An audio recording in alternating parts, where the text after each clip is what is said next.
Assalamualaikum warahmatullahi wabarakatuh.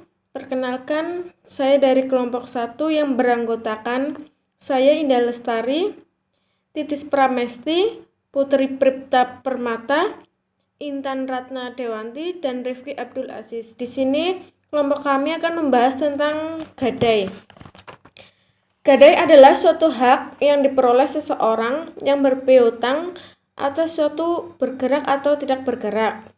Contohnya mobil, motor, tanah, sawah, dan rumah yang diserahkan kepadanya oleh seseorang yang berutang atau seseorang lain atas namanya dan memberikan kekuasaan kepada orang yang berpiutang itu untuk mengambil pelunasan dari barang tersebut secara didahulukan daripada orang-orang yang berpiutang lainnya, dengan pengecualian biaya untuk melelang barang tersebut, di mana seseorang itu harus menggadaikan barangnya untuk mendapatkan uang.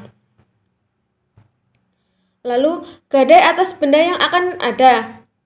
Pada prinsipnya, ada kemungkinan untuk menjaminkan benda-benda yang nantinya akan menjadi milik pemberi gadai. Bagian cesi sebagai jaminan. Cesi adalah pengalihan hak atas kebendaan tak bertubuh berbentuk piutang atas nama kepada pihak ketiga. Salah satu hak jaminan adalah adanya eksekusi.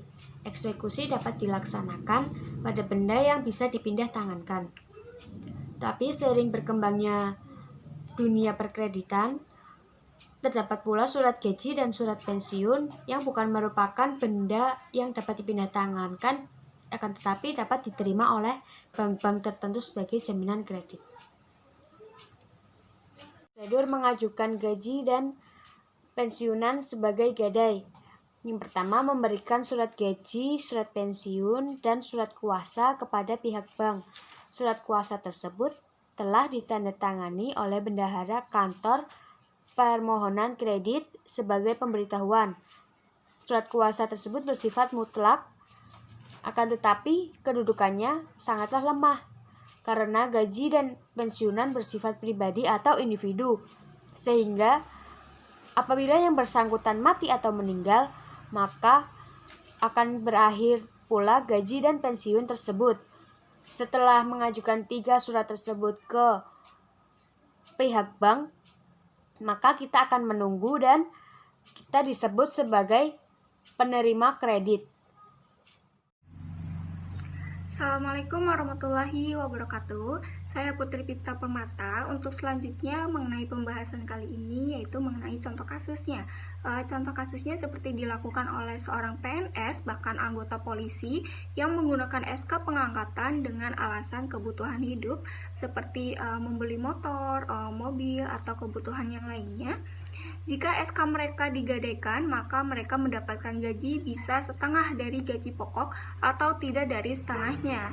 Nah, untuk bank dari sekian bank yang menerima SK ini yaitu seperti Bank BCA, Bank BRI, CIMB Niaga atau yang lainnya.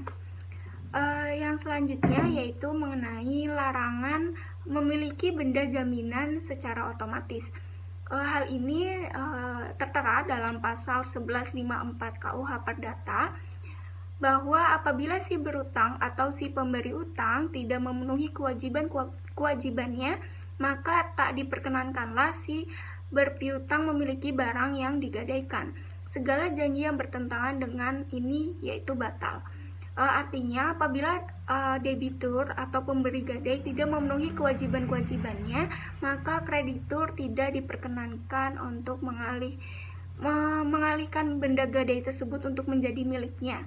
Apabila dalam syarat perjanjian bertentangan dengan hal tersebut, maka hal itu atau perjanjian itu bisa batal.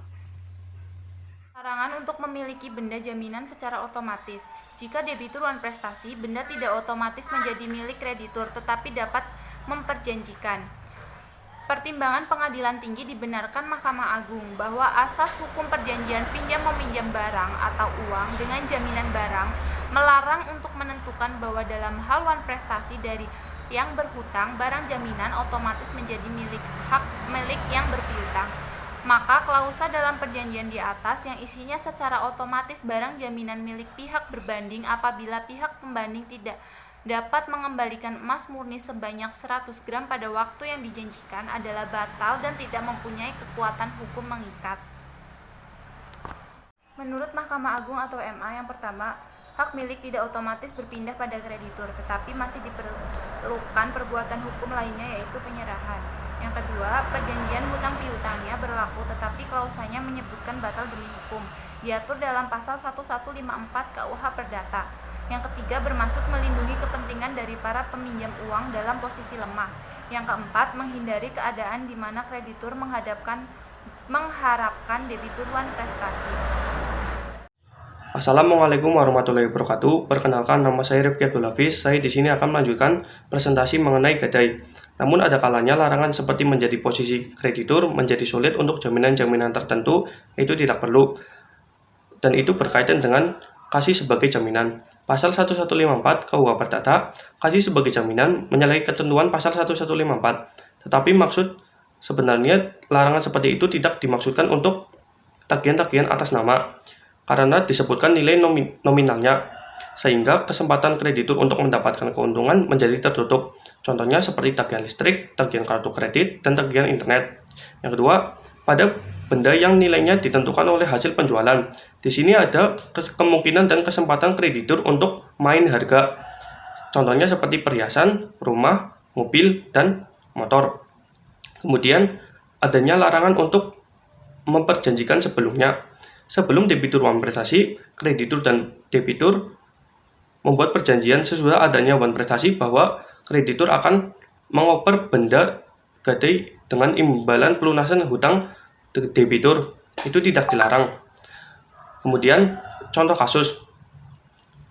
A sebagai kreditur dilarang menjual barang gadai berupa perhiasan milik B sebagai debitur, meskipun B wan prestasi. Tetapi kemudian A dan B membuat persetujuan setelah terjadinya wan prestasi, barang gadai tadi berupa perhiasan akan diserahkan B sebagai pelunasan.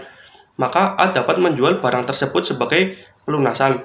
Tetapi jika tidak ada persetujuan tersebut terlebih dahulu setelah terjadinya wan prestasi, maka akan bertentangan dengan pasal 1154 KUH Perdata dan dapat dikategorikan sebagai penggelapan pasal 372 KUH Pidana.